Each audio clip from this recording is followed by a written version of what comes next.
So after you sign into your TurboTax account, you want to look at the left side of your screen. And then, on the Federal button, you want to click on it.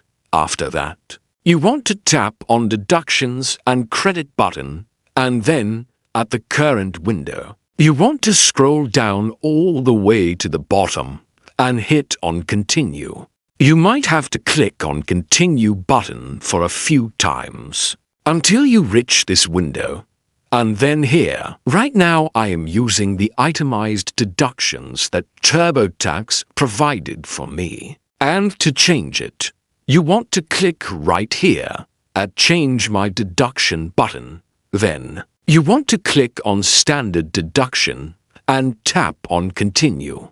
As you can see, the deduction that my account will use is Standard Deduction. And you can redo the change to become itemized again with the same method. If you still have any question, just comment down below, and I will try my best to guide and help you guys.